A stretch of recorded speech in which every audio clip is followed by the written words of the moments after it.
This is Optimal Relationships Daily, episode 251. How to Fall Out of Love with Your Ex, If Possible, Part 1, by Corbano of lovesagame.com. Happy Monday. I'm your host, Joss Marie, and this is the show where I narrate to you from a variety of the best relationship blogs out there. I cover friendship, dating, breakups, marriage, and pretty much anything in between. So if there's something you'd like me to cover, let us know. You can get in touch with us right at oldpodcast.com or our Facebook page. The shortcut link is oldpodcast.com/Facebook. Thank you.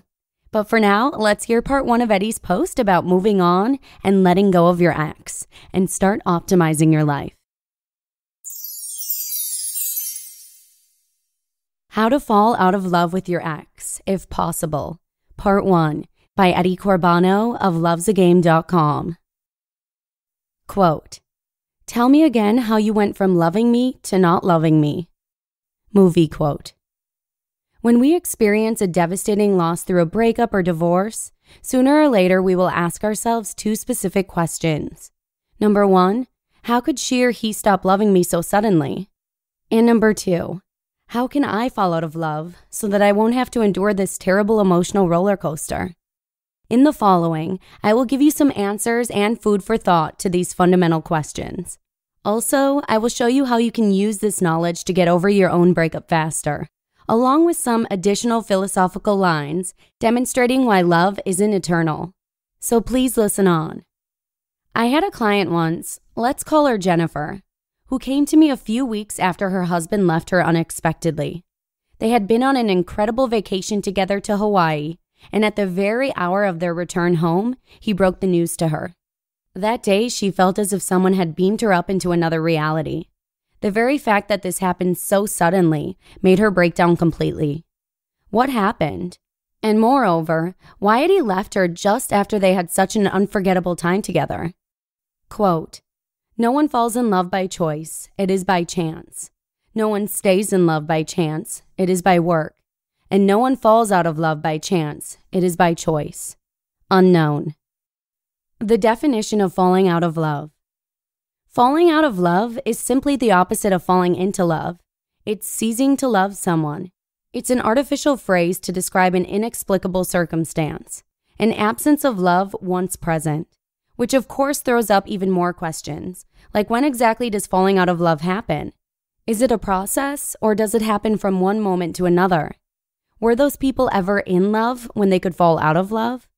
And most importantly, and here's the romantic soul in me speaking, isn't love supposed to last forever? These are all great questions, all of which Jennifer had asked herself already while she was ranting to me about this man formerly known as her husband. But before we can get to the bottom of this problem, we need to take a step back and acknowledge that most of us don't do things without a reason. There's always a core motivation to our every action. My experience with people is that we all have 2 core motivations to do something. It's either to seek pleasure or to avoid pain. It's an ancient caveman brain wiring thing. So which one was it for Jennifer's husband? Reasons why people fall out of love. The number 1 reason people fall out of love, let's assume for a moment that this oxymoron is possible, is due to incompatibilities. When we start a new relationship, everything seems to be perfect.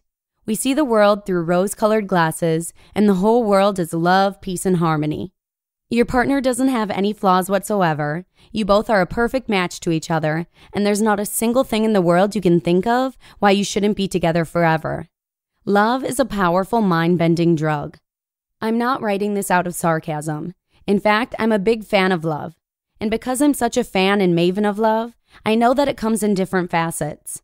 True love exists. It is what remains even when the fascination of the new fades out, and we suddenly and shockingly realize that our partner is all but perfect. But at this point, when all of these flaws and shortcomings arise, many start to feel that this is not at all what they've signed up for. Suddenly, everything starts to become complicated and hard work. That's why so many bail. It's simply too arduous, and we don't want that. Not when there's another potential candidate waiting in line, ready to give us the love drug again that we so dearly miss. We want simple. Again, I'm not sarcastic. I'm merely calling the ugly thing by its name. This is the main reason people fall out of love, simply because they realize it's not at all what they wanted. Can you prevent that from happening? Well, for one, you can always be who you really are, and you can be completely honest about what you are expecting from your partner. Idealization at the beginning of a relationship is okay to some degree, but you should always know your needs and see them being met. Am I saying that it's your fault that your partner left? No, I'm just saying that a relationship is an equilibrium of the wants and needs of two people, of seeking pleasure and avoiding pain. And if that equilibrium gets out of balance, well then, my friends, conflicts will occur. Whose fault is that? Exactly, no one's.